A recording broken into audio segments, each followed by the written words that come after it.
One popular misconception about the Igbo people, which Eurocentric scholars who first studied them propagated widely, is the notion that they were stateless before the arrival of British colonialism.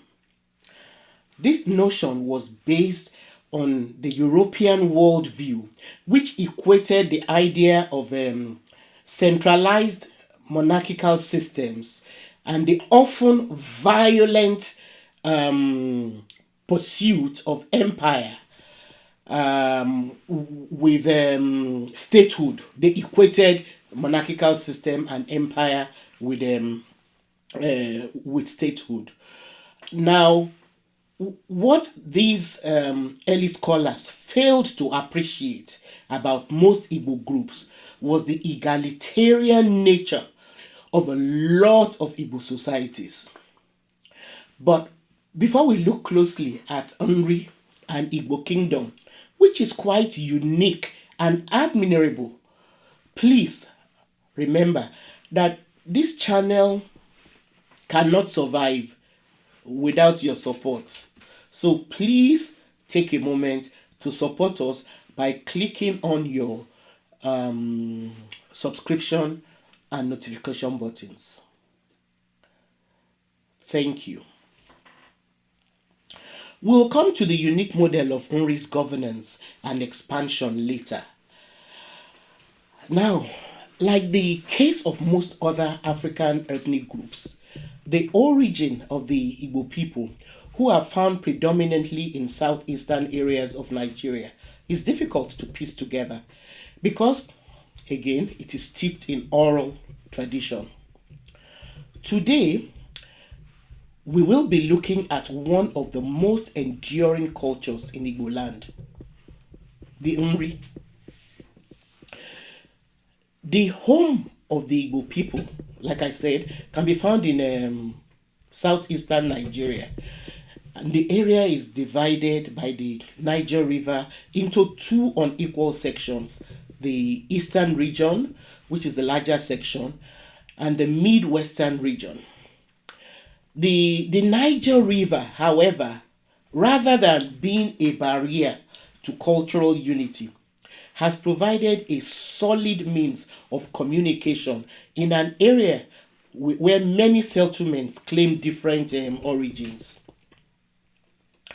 Now, the Igbos are surrounded on all sides by other ethnic groups like the Ijaw, the Ogoni, the Igala, the Tiv, the Yako, Edo, the Shekiri, Ibibio, and others. While some accounts insist that the Igbo are indigenous to where they are now, others suggest that they came from around the River Benue, while others suggest that the Igbo came from the land of Israel. The predecessor of the present ruler of Onisha, one of the principal cities in Igboland, Obi Ofala Okagwe, is actually on record declaring a kinship between the Igbo and the biblical people of Israel, in the same way that some Yoruba traditional rulers claim that a relationship to the Middle East through Lamorodom. According to the late Obi Ofala Okagwe's account, the founder of Nri, whose name was Eri, who came from the Israelite tribe of Gad, traveled from Egypt, arrived at the confluence of the river Niger, Manu, and Anambra. This man named Eri then lived there as an alien among the people he met, and somehow managed to become their high priest and judge in much the same way as Samuel in the Bible ruled Israel. Now, while the jury is still out on the veracity of this connection between Igboland and between the Igbo and Israel, one thing that scholars seem to agree on is the fact that Umri was one of the earliest settlements of Igbo speaking people. And according to Afikpo, the Umri developed an egalitarian and highly centralized society headed by a priestly king known as Ezenri. The Umri also had highly developed agricultural practices, which some scholars believe was more advanced than those of their contemporaries. Some accounts credit the people of Umri for discovering the secret of yam cultivation. The ability of the Umri to cultivate this highly valued food product gave them advantage over their neighbors who needed to learn their secret to cultivate yam. This scientific breakthrough boosted the profile of the kingdom, and its reputation as a commercial center spread easily far and wide. According to Anda and Kuanda, around 900 AD, Umri also made a technical breakthrough in mastering the art of iron smelting. With iron technology, the Umri further advanced their ability to farm and hunt. But one of the most admirable things about the Umri is that they could easily have used their knowledge of iron smelting to make war implements with which to dominate their neighbors. But they did not. Rather, Umri kingdom preferred peace and therefore prioritized trade and respect for the sanctity of human life. To ensure that its iron technology was not weaponized and misused to cause bloodshed, the rulers of Inri, known as Ezenri, transformed weapons into ritual objects, thus militating against unnecessary violence. As such, when any of their neighbors, which were under their influence, broke the convention, such communities were outlawed by Umri priests, and an embargo or curse nso was placed on them. The curse or nso was not lifted until a cleansing rite was performed. It was really admirable.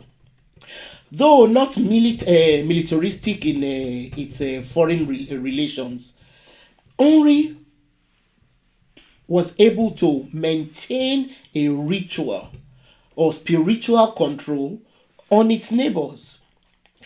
And according to Walter Rodney, that formidable Caribbean scholar of African affairs, who studied the Inri, it was widely believed that the streets of Umri were the roads of gods through which all who died in other parts of Igboland, which were under Umri's influence, ascended to the spirit world.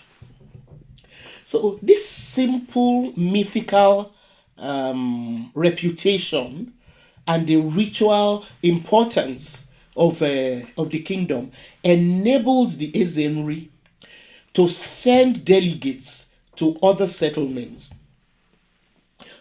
His delegates would then request those settlements to pledge their allegiance to Umri. It was a really peaceful way of expanding their control. So apart from this, and unlike any other groups, Umri diviners, priests, and blacksmiths enjoyed immunity to travel due to the value of their services to the communities that they traveled to. Another another factor that is believed to have strengthened the influence of Nri was the prestigious title of Ozo that was conferred mainly by the kingdom, the Nri kingdom, to other parts of Igboland. Holders of this title were well distributed across Igboland, thus creating a link between other communities and the Nri. Again, according to Afikbo, with this high level of influence, Nri traders and blacksmiths were able to travel far and wide, thus bringing to Nri items from far away places. Some of these imported items have been unearthed in the burial chambers in archaeological excavations at Igbo which Anda and Akwanda situate as part of Nri civilization. Excavations carried out so far in the Igbo area reveal that the people had a flourishing metal working art.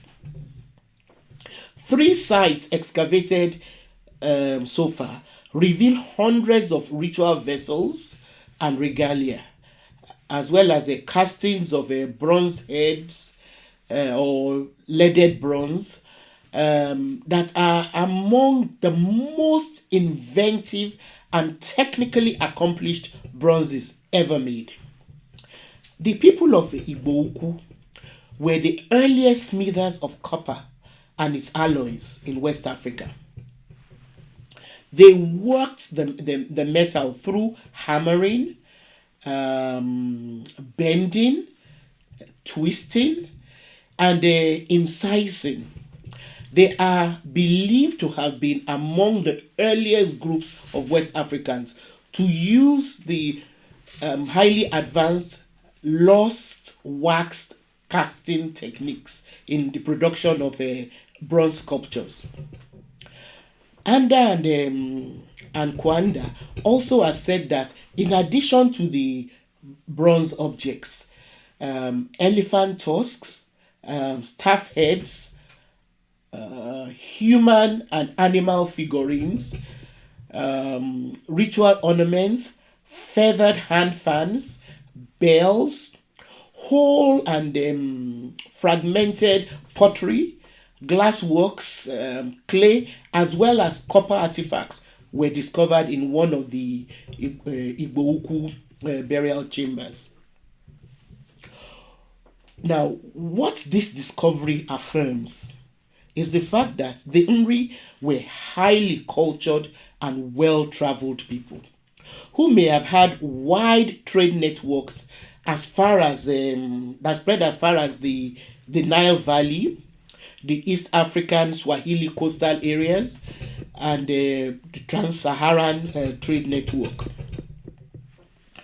The fact that the items found in the Igbo excavations were wrapped in cloth and housed in a burial chamber also imply that the people who were buried there were important personalities and possibly ancient Ezenri.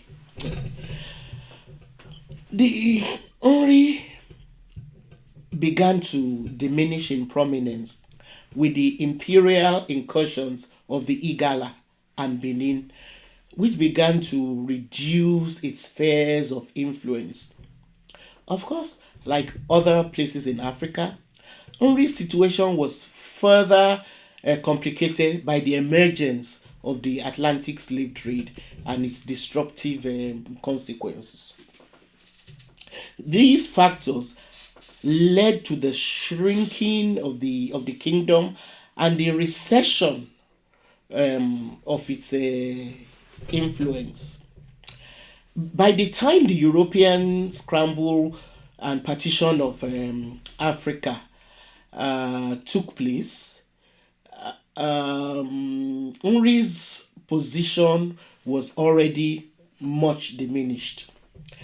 The kingdom was then conquered and surrendered to Imperial Britain in 1911, thus marking the end of an ingenious, scientific, technologically minded, and egalitarian kingdom in southeastern Nigeria.